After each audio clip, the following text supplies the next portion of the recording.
Surah Al-Baqarah is called Al-Baqarah because of the mention of the story of the cow, which is mentioned in detail, and inshallah we will study those verses soon.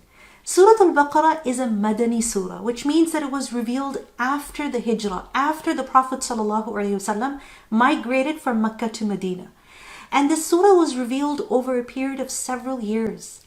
And the surah is very comprehensive in its nature, where we see that not only laws are given, but history, stories of the prophets are given. And then we see matters related to faith, related to Iman, related to sincerity are also given. So it's a very comprehensive surah. And so the surah is called Sanam of the Quran. It is called Sanamul Quran, meaning the pinnacle of the Quran. In a narration we learn that for everything is a pinnacle, and the pinnacle of the Quran is Surah Al-Baqarah. You see, a Sanam is the highest part of something, or the best part of something. So for example, it is said Sanam of a people is the most honorable one among them. So why is Surah Al-Baqarah called Sanamul Quran? Because if you think about it, Surah Al-Baqarah has Ayatul Kursi in it, which is the greatest verse of the Quran. And the last two verses of Surah Al-Baqarah are from the treasure of the throne. They are of the two lights that were given to the Prophet ﷺ. Then we see that Surah Al-Baqarah is the longest surah of the Quran that also contains the longest verse. So this is amazing, that not only does it contain the greatest verse of the Quran, but also the longest verse of the Quran. And also remember that Sanam is actually the hump of a camel, and the hump of a camel is its highest part. And the surah is the most dominant part of the Quran. It covers 2.5 ajza of the Quran, which is why when a person learns Surah Al-Baqarah, then they increase in their status. We learned that once a group of people were being sent on a certain expedition, and the Prophet ﷺ asked a young man among them that, what do you have of the Quran? Do you have Surah Al-Baqarah? And that young man said, yes, I know Surah Al-Baqarah. So the Prophet ﷺ said, فَاذْهَبْ فَأَنْتَ أَمِيرُهُمْ. Go, you are going to be their leader. So the person who learns Surah Al-Baqarah, they learn a great deal of beneficial knowledge. Surah Al-Baqarah has many commands in it. It contains a lot of the names of Allah subhanahu wa ta'ala in it. There are at least 100 verses that mention the names of Allah. And also if you think about it, in Surah Al-Fatiha, we ask Allah subhanahu wa ta'ala for guidance, for beneficial knowledge, and also for righteous action. We ask Allah subhanahu wa ta'ala for guidance, that we are led to the truth. We are given answers. Our questions are answered. Our doubts are removed. We are given means through which we can become firm on Islam. We can become firm upon guidance. And that we increase in our guidance. And Surah Al-Baqarah is really the answer to that. Because not only does it teach us what we should believe in, it gives convincing arguments. When you have doubts, when you have questions, this surah answers your questions. When you want to know how you should worship Allah, how you should live as a good servant to Allah, this surah teaches us what the different ways of worship are. So we see, for example, in Surah Al-Baqarah, Salah is mentioned, fasting is mentioned, Zakat is mentioned. Also we see that Hajj is mentioned. All of the pillars of Islam are mentioned. And then we see that Surah Al-Baqarah, the people who recite it, the people who learn it, then they will be given honor on the Day of Judgment. The Prophet ﷺ said, recite the Quran, for it will come on the Day of Judgment as an intercessor for its companions. Recite Surah Al-Baqarah and Ali Imran, both of them, because they will come on the Day of Judgment as if there were two clouds, or two shades, or two flocks of birds pleading for those who recite them. Subhanallah. Not only will they provide shade for those who recited them, but they will also intercede for those who recited them. We also learned the Prophet ﷺ said, recite Surah Al-Baqarah, because to take recourse to it, meaning to recite it over and over again, there is blessing in it. And to leave it is a cause of grief. Meaning, when a person continues to recite Surah Al-Baqarah, they will increase in blessing. And when they leave it for days and days and days, they haven't read any portion of it, then there will be a certain sadness. There will be a certain hasra. And the magicians cannot counter it. They cannot confront it. So this shows us that people who do not, this shows us that people who have no connection with the surah whatsoever, then there is deprivation for them. May Allah subhanahu wa ta'ala protect us. And this also shows us, this hadith shows us that the surah is a protection against shaitan and evil people, magicians. So the Prophet ﷺ said, do not turn your houses into graveyards. Shaitan runs away from the house in which Surah Al-Baqarah is recited. Sometimes we see that for no reason, everybody is getting into arguments. Sometimes we see that one person is missing their salah, another person is delaying their salah, and then for days, there is no recitation of the Quran. And you can see the effect of shaitan at times. So how do you deal with that? Start reciting Surah Al-Baqarah. Don't just play the recitation that you just, played on an iPad or something and then you are busy talking and watching television. No, recite it yourself also. Because the recitation of Surah Al-Baqarah in the house causes shaitan to leave that house. So what is this surah? Bismillahir Rahmanir Rahim. Alif Lam Mim. ذلك الكتاب لا ريب فيه هدى للمتقين الذين يؤمنون بالغيب ويقيمون الصلاة ومما رزقناهم ينفقون والذين يؤمنون بما أنزل إليك وما أنزل من قبلك وبالآخرة هم يوقنون أولئك على هدى من ربهم وأولئك هم المفلحون. Alif Lam Mim. This is the book about which there is no doubt. It is a guidance for those conscious of Allah. Who are they? They are those who believe in the unseen and they establish prayer and spend out of what we have provided for them. And who believe in what has been revealed to you and what was revealed before you. And of the hereafter, they are certain. Those are upon right guidance from their Lord, and it is those who are the successful. Subhanallah. We ask Allah for guidance, and right here at the beginning, the answer is given. That if you want guidance, this is the book. Read it, learn it, follow it, hold on to it, and you will be upon guidance. As the Prophet ﷺ told us, that whoever holds on to this book, whoever puts it in front of him, then this book will lead him towards success, towards Jannah. And whoever disregards this book, putting it behind his back, then this book will push him towards hellfire. وَالْعِيَاذُ بِاللَّهِ. Meaning, following it is a means of salvation, and abandoning it is a means of loss and failure. So it is important that we learn what this book is, and we keep revising it. We keep refreshing our knowledge of it. We keep increasing in our knowledge of this book so that we can remember what we have forgotten and we can begin doing what we had left or what we did not know of before. So what is the meaning of this surah? Alif Lam Mim. First of all, we see the surah begins with these letters. And these letters, which are known as huruf muqatta'at, the disjointed letters.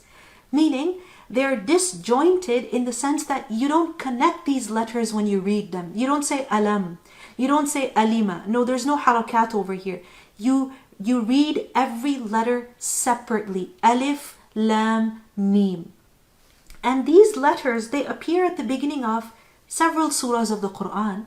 And the safest approach in regarding to them is that we don't go on interpreting them as we please, inventing meanings. Because a lot of people have done this. They will say that Alif refers to this and Lam refers to that and Mim refers to that. We don't know what these letters mean. In fact, given that the Quran is in the Arabic language and these letters are from the Arabic language, if you were to look at the Arabic language, these letters themselves do not carry any meaning. So it is not correct for us to start inventing meanings for these letters, but we should find comfort in the fact that there is reward for reciting every single one of them. As the Prophet ﷺ said, that alif is a letter, lam is a letter, and mim is a letter. And these letters, when they appear at the beginning of several surahs, they constantly remind us of our lack of knowledge, of our need of guidance, that we don't know what these letters mean if Allah subhanahu wa ta'ala does not tell us. We only know as much as Allah subhanahu wa ta'ala has taught us. So remember, Allah subhanahu wa ta'ala is the source of knowledge. So ask Allah for knowledge. And no matter how much you know, never ever be proud of what you know. Realize that the source of that knowledge is Allah subhanahu wa ta'ala. So these letters remind us of the miracle of the Quran, that no one can produce anything like the Quran, because we use the same letters, we use the same sounds in our speech. When we talk, when we write things, we use the same letters, but we are unable to produce anything like the Quran. So alif, lam, mim. This is a reminder that we should be humble. This is a reminder that we should realize this Quran is from Allah subhanahu wa ta'ala. And that is illustrated in the next verse very clearly. ذَلِكَ الْكِتَابُ لَا رَيْبٍ فِيهِ هُدًى لِلْمُتَّقِينَ. There are two ways of reading this ayah. One way of reading this ayah is that we pause after لا ريب. ذَلِكَ الْكِتَابُ لَا رَيْبٍ فِيهِ هُدًى لِلْمُتَّقِينَ. And it would mean that this is the book about which is no doubt. And in it is guidance for those who have taqwa. Another way of reading this ayah is that we pause after fihi. And we read it as ذَلِكَ الْكِتَابُ لَا رَيْبَ فِيهِ هُدًى لِلْمُتَّقِينَ. That this is the book in which is no doubt at all. It is a guidance for those who have taqwa. So the fact is that there is no doubt about this Quran. This Quran is certainly from Allah subhanahu wa ta'ala. Its source is definitely divine. And the fact is that this book constitutes guidance for people. It contains guidance for people, and there's no doubt about that. And there's nothing in this book which is doubtful, meaning every single thing that is mentioned in the Quran is factual. It is fact. When we read anything else, we can have our doubts that, oh, is this accurate? Is this really, true? Or is this someone's guesswork? But when it comes to the Quran, we can have this confidence that every single letter, every single statement, every single fact that is mentioned in this book is true. It is not random. This is from Allah subhanahu wa ta'ala. And the purpose of this book is what? It is huda. Fihi huda. And it is guidance. This Quran is supposed to be for guidance, not just for knowledge or for blessing, but for guidance. Because remember, when there is guidance, only then can a person receive all other benefits. But who is it that can receive guidance from the Quran? It is al-Muttaqin, the people who have taqwa, people who are conscious of Allah subhanahu wa ta'ala. You see, Muttaqi is the person who guards himself exceedingly. A person who guards himself extraordinarily. You see, these days when you go outside, you're extremely careful. Even if you see a loved one after weeks and weeks and you want to hug them, you don't, right? You want to shake their hand, you don't, because you're practicing, that physical distance, right? And then you want to touch something, you don't just touch it. You wear gloves, you wear a mask. You're constantly cleaning your hands, washing your hands. Why? Because you're trying to protect yourself from something that could possibly kill you, right? So a muttaqi is a person who is guarding himself exceedingly. He is constantly protecting himself, constantly putting a shield between himself and what is harmful to him. He is constantly on guard, constantly alert. Against what? What is it that the muttaqi is protecting himself from? From what will harm him forever. And that is sin. That is disobedience to Allah subhanahu wa ta'ala. So a muttaqi, basically taqwa, has two sides to it. One aspect of taqwa is to do what is right. And the other side of taqwa is to stay away from sin.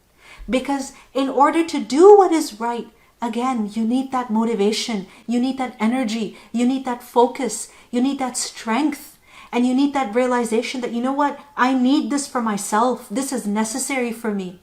And then the other part of taqwa is to control yourself, to protect yourself from falling into sin. No matter how strong the temptation is, you realize that no, the fire of hell is there.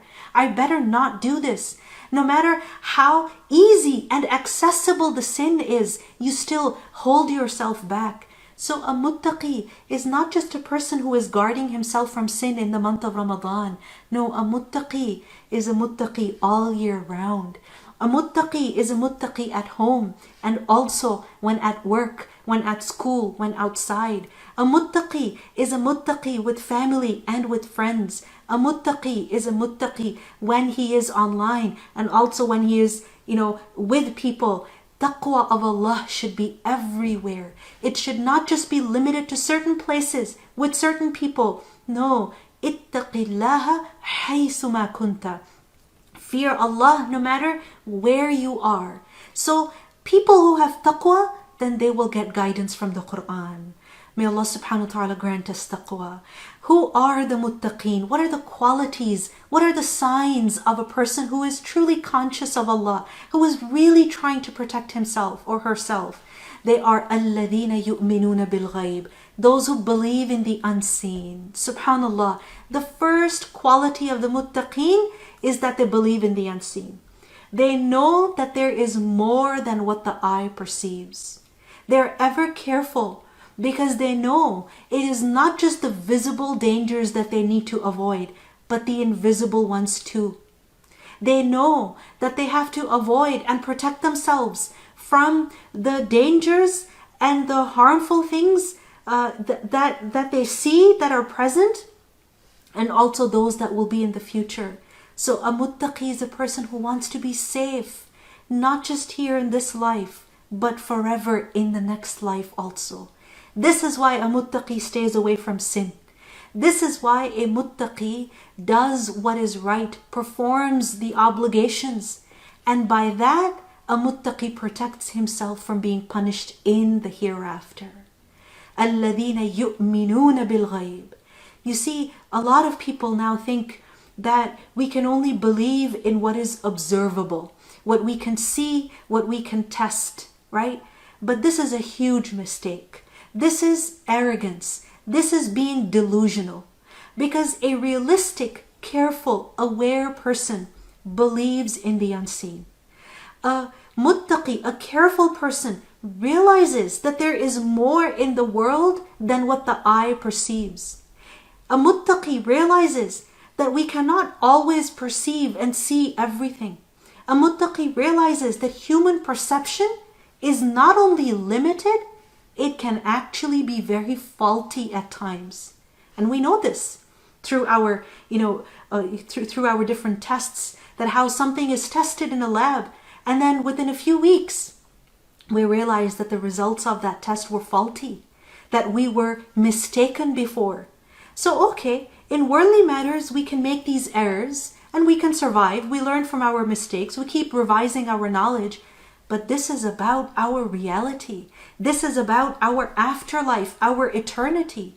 So we cannot, Allah subhanahu wa ta'ala has not left us to fend for ourselves, to figure it out. No, He has revealed knowledge to tell us about what is fact, what is true. So الَّذِينَ يُؤْمِنُونَ بِالْغَيْبِ. And remember that ghaib is undiscoverable, meaning it is beyond reach of the perception of sense. Meaning as human beings in this life, we cannot see those matters. We cannot reach those matters.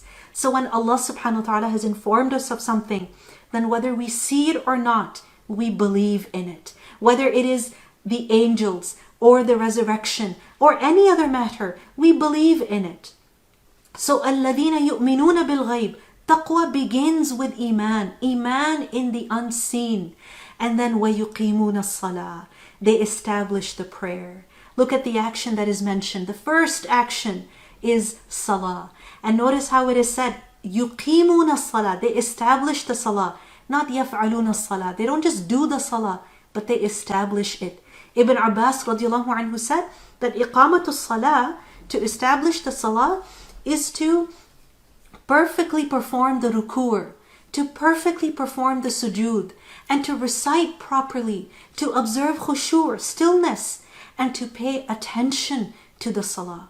Qatada said that iqamatul salah is to guard the times of salah, to guard the wudu, the ruku' and the sajda, that we don't just, perform prayer for the sake of getting over it, but we pay attention to the prerequisites, and we pay attention to the right time. We pay attention to the manner, that we perform it as perfectly and as beautifully as possible. So first is belief, then is action, and then وَمِمَّا رَزَقْنَاهُمْ يُنْفِقُونَ. Out of what we have provided them, they spend. The fact is that whatever we have is from Allah subhanahu wa ta'ala. Anything that we own, it has been given to us by Allah. مِمَّا رَزَقْنَاهُمْ. We have provided them. And this is something that we should remember, because only then can we be humble. Otherwise, we can become very arrogant based on what we own, based on the few things that we have. And here it is mentioned that they spend out of what we have given them. And this includes the obligatory spending. So for example, spending on one's family, spending on one's dependents, spending on one's own needs, spending, giving zakat. And it also includes voluntary charity, meaning spending for the sake of Allah subhanahu wa ta'ala in order to earn His approval, spending on people in order to make their life easy. So وَمِمَّا رَزَقْنَاهُمْ يُنْفِقُونَ. In a hadith we learned that, O son of Adam, it is better for you if you spend your surplus wealth. Meaning, if you have anything extra, it is actually better for you to spend it, to give it to someone else. But if you withhold it, then it will be evil for you. It will be to your own detriment. There is, however, no reproach for you if you keep what is necessary for a living and begin with your dependents, and the upper hand is better than the lower hand. So spend and give.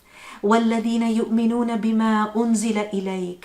And who believe in what has been revealed to you and what was revealed before you, and of the hereafter they are certain.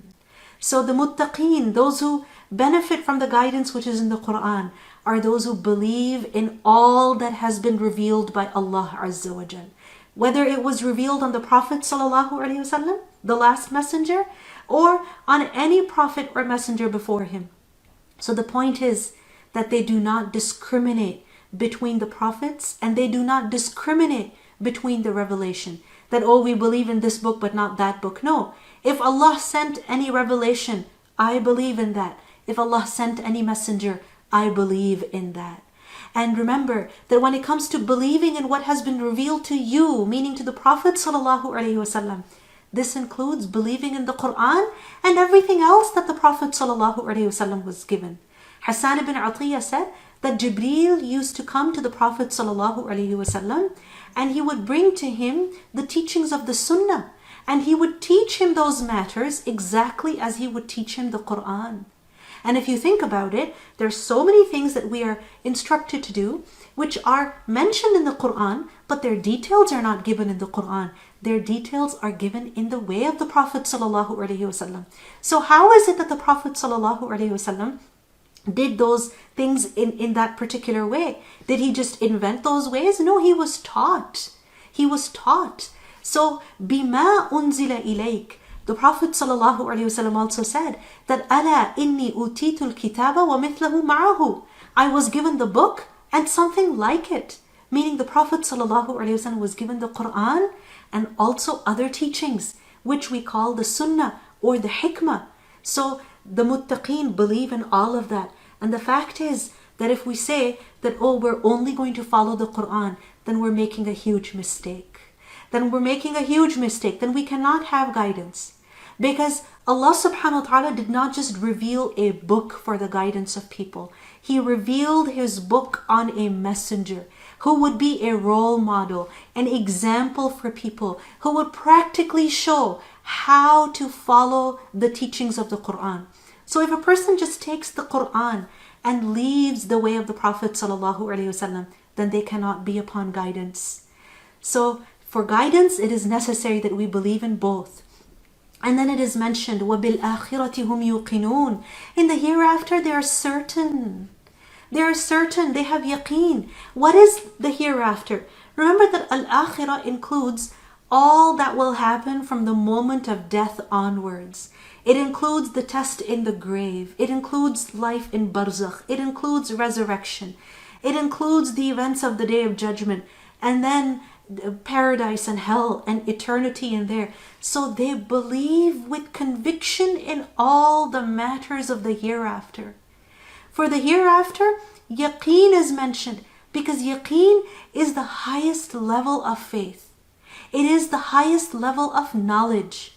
It is certainty. It is a person's worldview. It is the way that they think, the way that they look at things. So, وَبِالْآخِرَةِ هُمْ يُوقِنُونَ. Remember that belief in the hereafter makes a person fearful. It makes a person conscious. It makes a person eager to do good. It is a motivational force, and it is also a restraining force. So, وَبِالْآخِرَةِ هُمْ يُوقِنُونَ. The Prophet ﷺ said, how excellent are 5 things. Whoever meets Allah while believing in them with certainty shall enter paradise. That he believes in Allah, the last day, paradise and hell, resurrection after death, and the final account, meaning the hisab. So, وَبِالْآخِرَةِ هُمْ يُوقِنُونَ.